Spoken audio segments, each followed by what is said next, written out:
मुर्दाबाद अमानतुल्लाह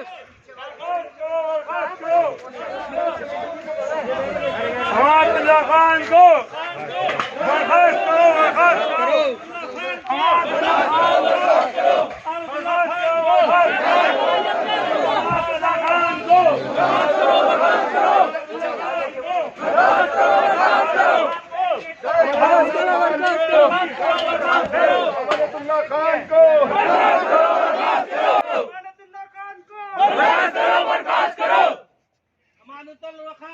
बर्खास्त करो, बर्खास्त करो।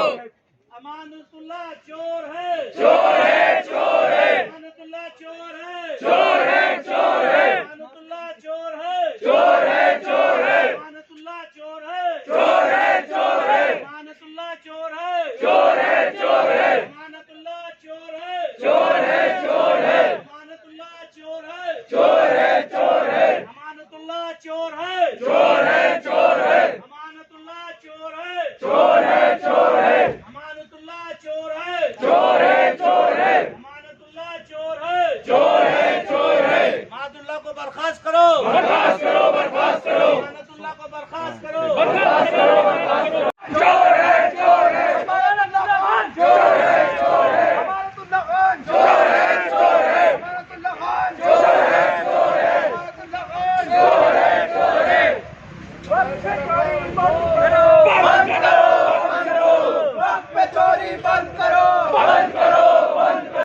चोर है, चोर है। बंद करो, बंद करो।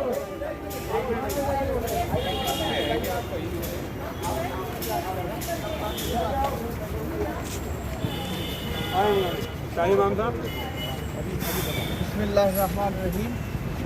आप सबका जो सीनों में दर्द था और तकलीफ थी, वो जो शिकायत थी वो केजरीवाल साहब तक जो है हमने पहुंचा दी है वहाँ पे, और उन्होंने हमें तसल्ली दी है कि आप फिक्र ना करें, हम आपकी बात से मुतवज्जे हो गए हैं।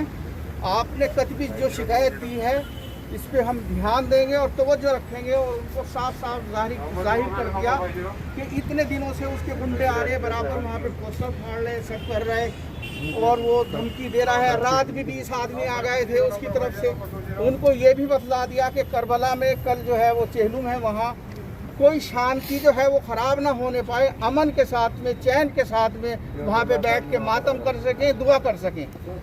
ये उन्होंने तसल्ली दी है और अपना नंबर भी दिया है जो उनके पीए साहब हैं कि अगर किसी वक्त कोई ऐसी बात है तो आप यहाँ पे रब्ता करें, और वो जो दरख्वास्त है वो भी उनके सबूत है।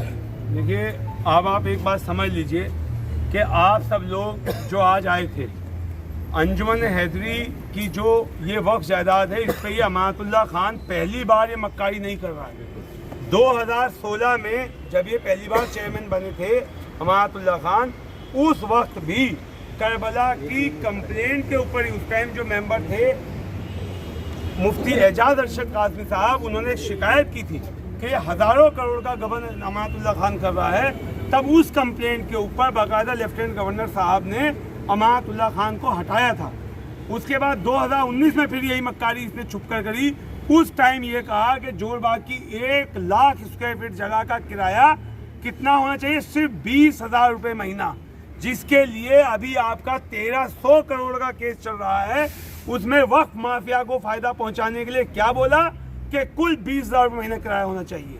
और आज जब 1300 करोड़ का केस फाइनल स्टेज पे पहुंच गया है, तो अब क्या हो रहा है, अब ये अपने गुंडों के जरिए वहां पर ये काम करना चाहते थे कि हमें डरा दें, धमका दें, मगर जब हम लोग उनके दबाव में नहीं आए तो अब चूहों की तरह पीछे से बिल में घुस के कुछ लोगों का इस्तेमाल करके, जो हमारी कौम के ही हैं, वो वहां पर खलो फिशार फैलाना चाहते हैं। कल इमाम का चेहलुम है, और इमाम के चेहलुम के मौके पे जिस तरीके की साजिशें पता चल रही हैं, जिस तरीके की षड्यंत्र अमानतुल्लाह खान रच रहा है, कैसे इमाम हुसैन की करबला पे कब्जा करने के षड्यंत्रों में शामिल है और वहां पर कब्जा करके हजारों करोड़ की वक्त पे इमाम हुसैन को हड़पना चाहता है, उसकी शुरुआत ये 2016 से कर चुका था, मगर आप लोगों ने हमेशा उसे नाकाम किया।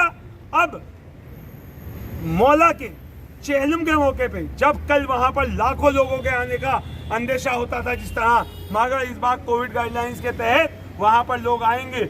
इस बार इन्होंने ये प्रोपेगेंडा रचा है, साजिश रची है कि वहां पर शाह मर्दा में पिछले 10 साल से आप देखते आ रहे हैं एंटी टेररिज्म डे होता है, जिसमें आफ्ताब शरीयत मौलाना कल्बे जवाद साहब आते हैं लखनऊ से और पूरे हिंदुस्तान के जिम्मेदारान वहां होते हैं और एंटी टेररिज्म डे मनाया जाता है। जो कानून है, जो शरीयत कहती है और जो इंसाफ कहता है। हम केजरीवाल साहब के घर आए थे उलमाए कराम की मौजूदगी में शाही इमाम साहब के साथ, ये बताने के लिए, आगाह कराने के लिए कि आपका चेयरमैन ये कह रहा है कि एंटी टेररिज्म डे नहीं होना चाहिए। आप ये बताइए कि जहां पर इतनी बड़ी तादाद में मोमिनीन आते हैं, जहां से वहां पर बहुत सारे टीवी चैनल उसको प्रोग्राम को लाइव करते हैं, पूरी दुनिया में जिस तरीके से एंटी टेररिज्म डे से आतंकवाद को सबसे बड़ा धक्का, सबसे बड़ा नुकसान शाह मर्दा के इस प्रोग्राम से होता है, उस प्रोग्राम को बंद कराने के पीछे क्या साजिश है, उस प्रोग्राम में षड्यंत्र रचने की क्या साजिश है। तो मैं यहाँ मौजूद पुलिस एहलकारों से भी कहूंगा कि बाकायदा ओपनली सोशल मीडिया पर, फेसबुक पर उन्होंने ऐलान किया है कि जोरबाग में एंटी टेररिज्म डे नहीं होना चाहिए। तो मैं यहाँ से ये बताना चाहूंगा कि इमाम हुसैन का ये ऐलान था, इमाम हुसैन की जो जंग थी, जो इमाम हुसैन की शहादत थी, जो करबला की जंग थी, वो यजीद आतंकवादी था तारीख का पहला और हम लोग विक्टिम थे, इमाम हुसैन विक्टिम थे उस आतंकवाद के। तो हम लोग चेहलुम के मौके पर खाली इमाम हुसैन को याद इसलिए नहीं करते हैं, रिवायतन उनकी क्या सोच थी, उनका क्या मकसद था, उसे भी आगे बढ़ाते हैं। उनका मकसद ये था कि आतंकवाद के खिलाफ हमने ता कयामत हाथ उठाना है, ता कयामत लब्बैक करना है। तो आज हम बता दें कि कल हर हाल में लब्बैक या हुसैन, लब्बैक या हुसैन, लब्बैक या हुसैन, लब्बैक या हुसैन, लब्बैक या हुसैन, लब्बैक या हुसैन।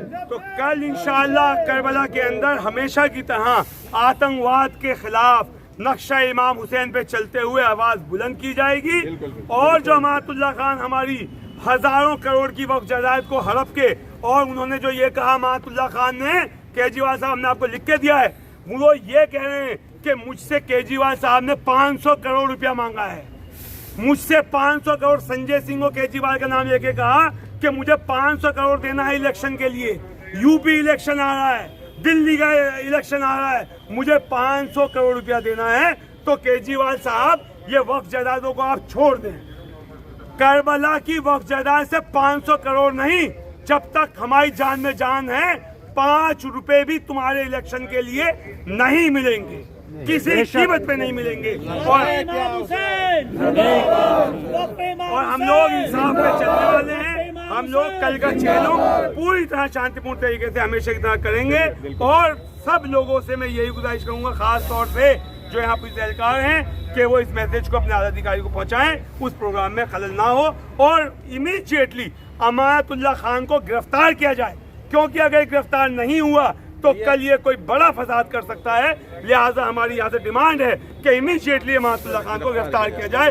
अमानतुल्लाह खान मुर्दाबाद, अमानतुल्लाह खान मुर्दाबाद, अमानतुल्लाह खान मुर्दाबाद, अमानतुल्लाह खान मुर्दाबाद, मुर्दाबाद, मुर्दाबाद, मुर्दाबाद, अमानतुल्लाह खान, अमानतुल्लाह खान, अमानतुल्लाह खान, अमानतुल्लाह खान,